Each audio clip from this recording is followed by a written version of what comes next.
Hi all, and thanks for being with me.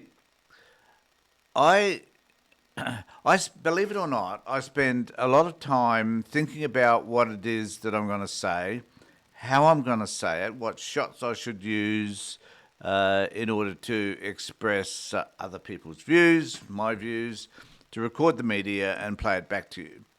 And often I don't know what is going to transpire once I punch this button in front of me and start record.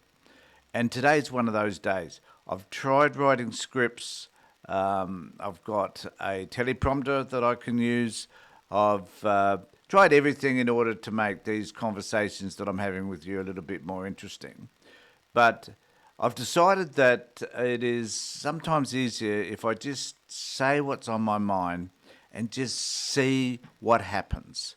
Because today is one of those days where I'm going to talk about where we're going as a world and how the Trump phenomenon is going to impact all of us and what we can do in order to combat it.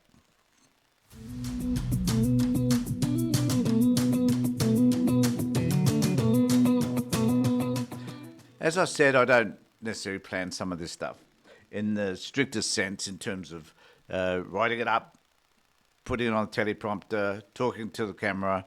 I'm just going to talk about today about something that concerns me greatly, and that is the degree to which we should take any stock of whatever's happening in Trump world. Now, I've been watching lots of videos and trying to assess what it is that we can be doing in order to deal with Trump. And I guess the conclusion I've come to is we need to do nothing in terms of taking what Trump says and believing for one instance that what he says he's going to implement. Now, I'll put aside tariffs and other stuff, and I'll put aside the fact that he is endeavouring to move further and further to the right, and that he is aligning himself with Russia. Because what all of this means is that the United States, in terms of being an ally, is a thing of the past. It's done, it's dusted. The question we really need to be asking ourselves now is whether or not we believe that the United States is the enemy. And to some extent, I think we do. And the question then remains, well, how is it that we can respond? What do we need to do, in fact, to respond to Trump? Is he significant? Is the United States as significant as they think they are? Or have we been sold a myth about the US for decades? And I believe it's the latter. I believe we have. Now, there are lots of arguments about how much technology does the United States have, to what extent do we rely on that technology, what about their military force, to what extent do we need to rely on that, how much do we need to rely on their intelligence gathering, and whether or not we should rely on that anymore. And if we're able to push the United States aside and leave it to the other nations in order to build whatever it is the United States has been able to build, or our reliance on the United States anyway, would the world look different? Would we be different? And I think we would. I think there's an opportunity here for Europe, the Asia Pacific region, other countries in the world to join together to create a force that is in effect anti-United States given their current stance. Because the simple reality now is that we cannot trust them. It is sad to say that. It's like a bad divorce. You know, you were okay for a while, the honeymoon period passed, and in this case the honeymoon period lasted for some 80 years, and now it's gone. And what that means is that we have to make decisions about whether or not we're going to have a lasting relationship with this person or not. And in many cases around divorce, well, they decide not to. It's done. It's dusted. We've put our best effort into it. It hasn't worked out at the end of the day, and therefore it's over. And that is the position that the rest of the world is facing right at the moment. It is over. Now, it's sad that this has happened depending on one man. But the other thing, too, that I think we need to remember is that the Republican Party, the right of politics in the United States, the MAGA movement, have chosen to side with this man. There are no restraints on him. He simply has these brain farts and then goes off and decides to implement them in whichever way he thinks is appropriate. And the end result of all of that is that the United States is working towards authoritarianism and potentially dictatorship under Donald Trump. And there will be no coming back from that.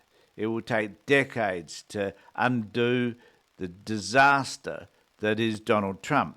Now, while we sit back and watch that, we need to think a little bit more about how he responded around Hitler in the 1930s and 40s, because in the United States, Nazism was embraced. It was seen as an opportunity to be able to make a better society, one that it dealt with, people like immigrants, people that were different, had different religious backgrounds, particularly if you were Jewish. In the United States, the same thing's happening today. It's a replica, in fact, of what happened in the late 1930s. And we need to be mindful of the historical implications of all of that, because as it turned out, it wasn't good for the rest of the world. And in this instance, we have the most powerful military in the world determining that it should decide to vote to be aligned with one of the most horrific dictators the world has ever seen in Vladimir Putin. So what do we need to do? We need to make a stance. I think we need to make, as world leaders need to make, decisions about where they want to be. And what we're seeing lately is that people like Macron, Starmer, and many people within the European conclave are choosing to align themselves with the left, are choosing to make decisions that are going to separate themselves from the United States. And there's been some argument, I think, about whether or not they can get their act together fast enough, quick enough, in order to be able to provide the assurances that Ukraine need in order to protect their territory. Now, there have been some people who, in fact, who have said that that's possible, that they could put forces into Ukraine to maintain some sort of peace agreement without the United States getting involved in any of that. And I think that, to me, they're kind of interesting decisions to make given where they've stood in the past. And there was a video I noticed on X a moment ago where Macron was firm about where they stand in terms of assisting Ukraine and where Europe now sits in relation to how they should treat the United States. And it is evident that they are aware that there could be, ostensibly, and this is a wee bit scary, a war against the United States, not just in terms of trade, but in terms of military forces if they decide to side with Russia. Think of that. What a disaster it would be if the United States decided to militarily support Russia. Horrible, a horrible outcome. But there is this bit that I want to play that was from the news agents, which appeared on my X feed, which I think explains to us all exactly what is happening and how perhaps we should choose or can choose to respond to what's happening in the world.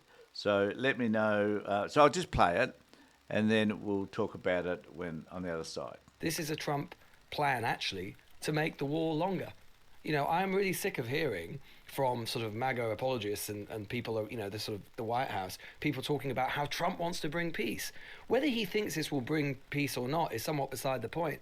The only guarantee of this is to make the war longer. Why? Because what Trump has done, John, you just read out that list. What Trump has done in the last 6 weeks is basically remove all of the leverage, the substantial leverage that the United States had over Russia. All of the things that might have brought Putin to the table, right? Trump, the self-styled master negotiator, has basically given away every card he has. And in those circumstances, why would Putin stop the war?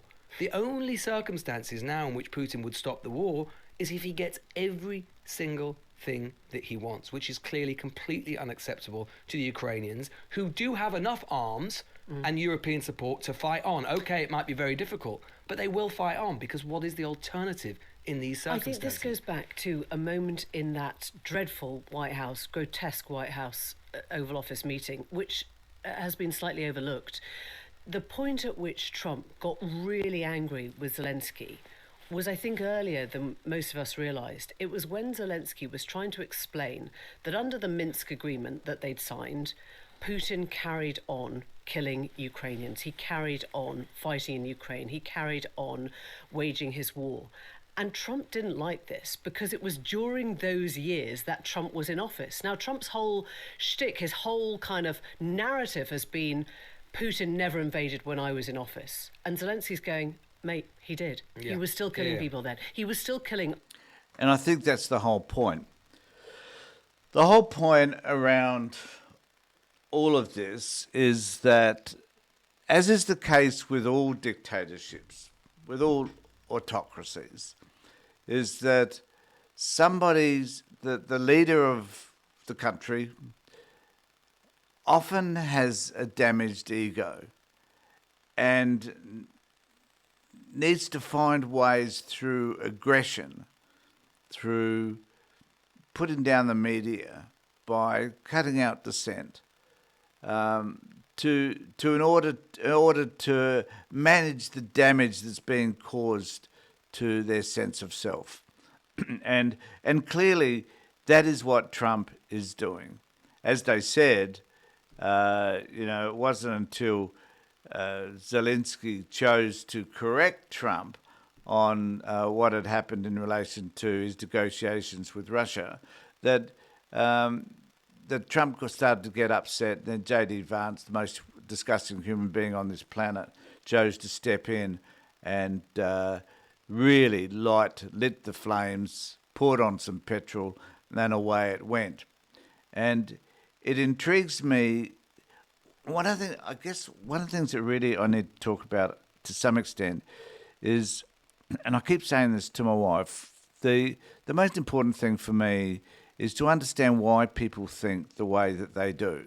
And I'm interested in why the people on the right, I'm interested in why people in my comments section say the things that they do, what motivates them to believe what they do. And it's a bit like, you see a car accident, two cars collide with each other, and you think, well, that was a terrible crash. It was a terrible crash. And then someone else watches that same accident and they say, well, that wasn't a crash at all. It was just someone trying to avoid somebody else.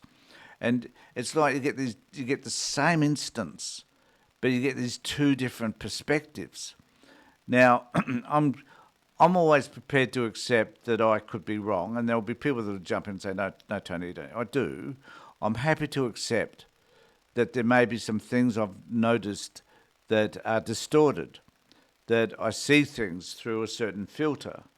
And I'm happy to accept that perhaps that filter isn't always accurate. But I'm also curious as to why you believe what you believe. You see the car crash. Why can't you accept that it's just a car crash? That it hurt people, maybe people died, but it was a car crash. It wasn't just an accident. So, why is it that people think the things that they think? Why do they have the certain views that they do? And, on that, and it's not really about who's right and who's wrong. It's about the arguments we put forward that support what we actually see. And the thing about what happened last week in the White House, the massacre of the White House, is really about what we all perceived. And there are so many people, not just me, but so many other people, see exactly what I saw, which was the White House massacre. That was a disgrace. And now we're seeing the unfolding of autocracy in the United States, and there's so many people are going along with it. So what is in it for them that they should value what Trump is doing in the way that they are to support this man and his policies without realizing that at the end of the day, this is the destruction of the United States, because we're actually visibly seeing Macron, Sweden, Britain, Denmark, we're seeing all these countries move further and further away from the United States. And is it in the United States' best interest for them to become isolated? They have spent 80 years endeavouring to rectify, to provide a world order that is about stable peace. So why is it that people on the right would be okay with perhaps heading towards an alliance with a dictator such as Putin and divide the world and create instability by doing so? What really is all of that about? Let me know what you think in the comment section below. Subscribe to my channel. Ring the bell. Tell me I'm wrong. That's fine. Make some comments. But it's important, I think, to note that I have this very small YouTube channel, and I do this because it's an avenue for me to express my views. I'm not expecting people to agree with them, but I am expecting people to think about some of the things that I say, to have a conversation, to in fact become part of this YouTube community, particularly on my channel. So let me know what you think in the comment sections below. I hope that we're not heading to a really bad place that's going to impact us all. I really do. I'm concerned about the India-Pacific region because that's where I live. I'm concerned about the degree to which Australia may have to pull away from any allegiance to the United States, because they have been a good friend. But my argument has been all along, we should not have relied upon them as heavily as we do, and neither should have Europe. Maybe that lesson is now about to be learnt. So take care, look after yourselves, and more importantly, be safe.